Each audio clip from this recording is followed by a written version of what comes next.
It's been hyped up as a return to classic Bond, but is Daniel Craig's third outing as 007 up to the standard of being compared to some of the classics of the franchise's past? By their third film, past Bond actors have usually hit their stride, Goldfinger and The Spy Who Loved Me both being critically acclaimed. So does Skyfall follow that pattern? After Quantum of Solace, James Bond's future looked uncertain to say the least. Despite being the second highest grossing James Bond film, earning over $586 million, reaction to the film was mixed, and overall it was a bit pants. The plot was a mess, the villain forgettable, and the shaky cam? Oh god, the shaky cam. Add this to the fact MGM, producers and distributors of the 007 franchise, had $3.7 billion in debt by mid-2009, and the slide into recession the world was facing, and things didn't look good for old Jimmy Bond. Now, I'm no economist, so I won't get into the nitty-gritty details, but MGM was close to bankruptcy and announced it was beginning a process to explore various strategic alternatives, including operating as a standalone entity, forming strategic partnerships, and evaluating a potential sale of the company. In other words, it needed money and fast, by either merging with other companies, selling parts of the company, or selling just their assets. There was a possibility Bond would have to be flogged. After receiving some bids from other companies far lower than expected, MGM eventually received aid from Spyglass Entertainment, and on the 21st of December 2010, pre-production for the 24th Bond film continued. Being a big Bond fan, and after all this hoo-ha and anxiety over Bond's future, I was understandably very excited for the new film. So enough background, I hear you cry. How was Skyfall?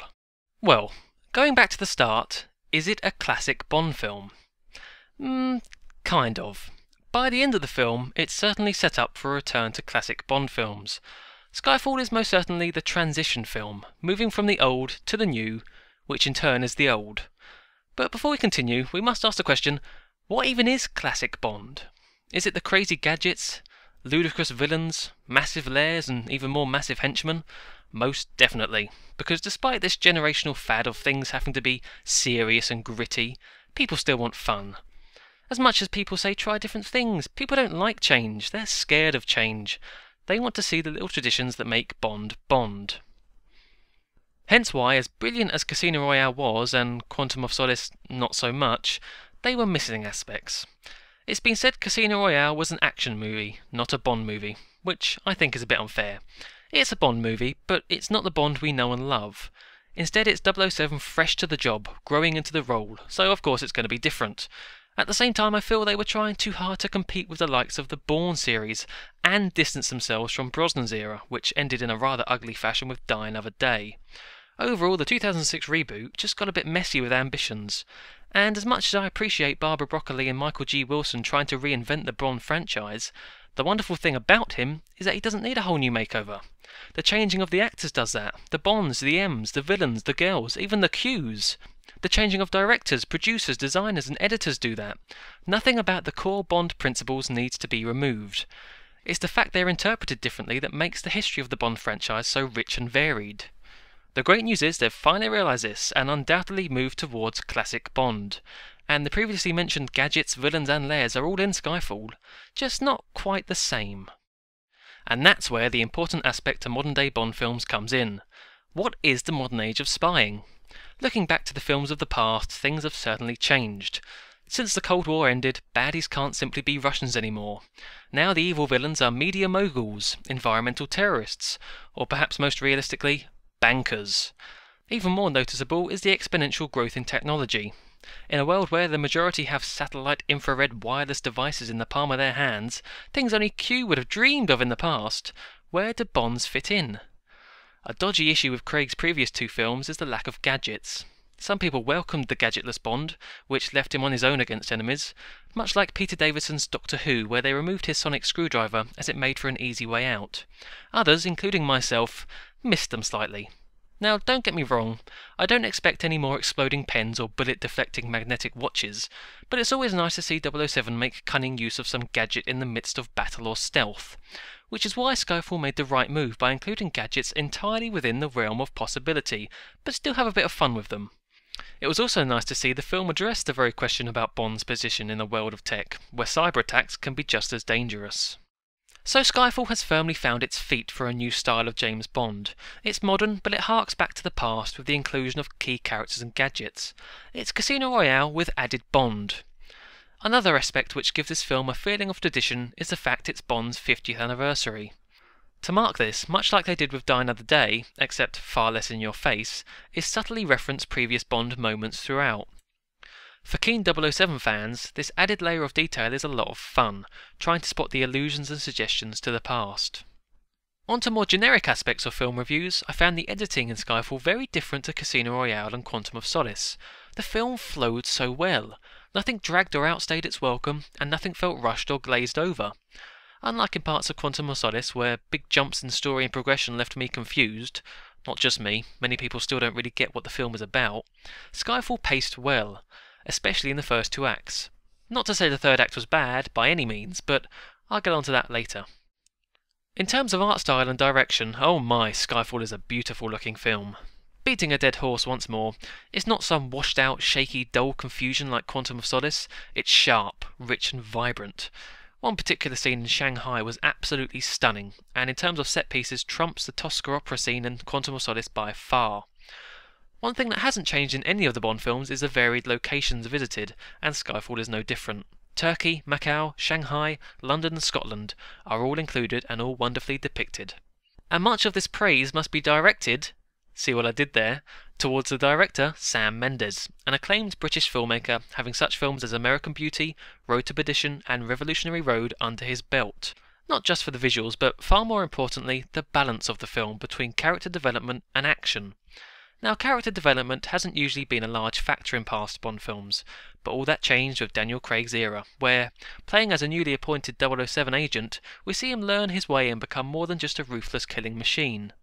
In Skyfall, however, the spotlight isn't just on Bond's character. Instead, the story focuses equally on his commitment to being an MI6 agent, M's maternal relationship, and where the villain fits in with the two of them.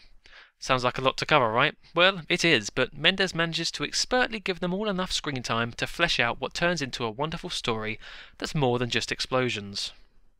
And don't worry, the action is all still there, which is why Skyfall reminds me immensely of the Dark Knight trilogy. Both complex characters and action coexist, and I'm glad to say, peacefully. Neither interrupts the other in Skyfall, and the last act of the film does blend the two quite naturally. Going back to Batman, Bruce Wayne and James Bond are very similar characters in many respects. Both crime fighters, both affluent, and both orphans, and although not as extensive, Bond's past and personality are explored just like Bruce Wayne's. The Batman trilogy reinvented the superhero genre, making blockbuster movies with some thought behind them.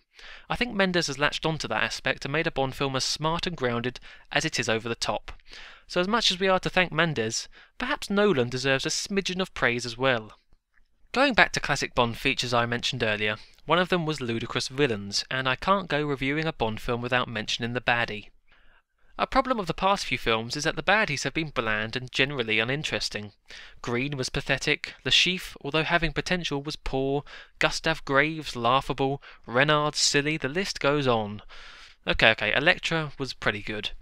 Now, I'm not saying a baddie has to have metal hands, steel teeth, a third nipple, a white cat, or any disfigurement at all to be memorable. It entirely depends on the actor and the way the villain is used. Take Auric Goldfinger, for example, a brilliant Bond villain who looks entirely normal. Javier Bardem as Raoul Silva is anything but forgettable. He is scary and truly unsettling. Sure, his distinguished features help, but it's more so due to the complex character he plays. He is a villain, but he's very similar to 007, and he is evil, but he doesn't have a mission to conquer the world. Continuing the Dark Knight parallels, Bond and the baddie match quite nicely to Batman and the Joker. Psychologically, they're mirror images of each other. I won't say any more, this review is supposed to be spoiler-free after all, but Bardem plays a fantastic villain who, again like the Joker, always seems to be one step ahead of the curve. Surprisingly, I don't have much to say about Daniel Craig's performance. Nothing's really changed, and I say that with the utmost admiration for the actor. He's consistently been a fantastic Bond throughout Casino Royale and Quantum of Solace, and this time is no different. He's suave, sharp, and, fortunately for the ladies, shirtless a lot of the time. The less said about Craig's acting is probably the highest praise he can receive. Simply put, he is James Bond. As for the rest of the cast, they all had strong performances. Judi Dench tops her own high standard and portrays M the best she has ever done. In Skyfall, forget about Naomi Harris and Bernice Marlowe. Dench is the Bond girl. Ben Whishaw, although Matt Smith-like and quirky, was good. Ralph Fiennes as Mallory was a great choice, and he delivers. I could go on about the Bond girls and the other smaller parts, but in general they were all great. Not one performance took me out of the film. Other Bond staples include the music, so how did Adele do with the Skyfall soundtrack? I'm sure many of you have heard it already, but overall it's grown on me very slowly. The rumours of Adele being behind it going as far back as October last year got me interested. Although overplayed, there's no denying she has a strong voice, and in terms of Bond could almost be compared to Shirley Bassey. Now, in my opinion, she never quite hits that level. Skyfall is a good song, but if a little stifled. I'd have preferred if Adele went all out and really showed the power of her voice. Don't get me wrong, it's far, far better than the trash Jack White and Alicia Keys brought out for Quantum of Solace, but there's a little part of me that thinks it could have been so much more. One thing's for sure, the opening titles that the song was played over was fantastic, and wouldn't have been out of place in a Sean Connery film. To end, I can't go reviewing this film and praising it entirely. It's not perfect.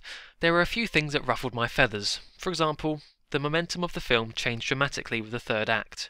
Although it introduces a nice reversal of roles between Bond and the baddie, it did throw me a bit simply because we haven't seen anything like it before.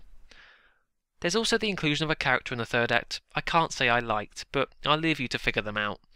And at times there was a tiny part of me that felt the villain had too much planned out, almost becoming Loki in his forward thinking, but then I just blamed my suspension of disbelief and got right back into the film. So in conclusion, the 24th Bond film has brawn, but a lot of brains. It harks to the past, but moves to the future. Simply put, Skyfall is one of the best James Bond films ever made. I'd love to say more about the story and the characters, but I don't want to get anywhere near spoilers, so I suggest you just go see it yourself. Once you do, feel free to leave a comment below on what you thought, and I hope you enjoyed this review. I don't usually do this sort of stuff, so thank you for watching, and until next time, goodbye.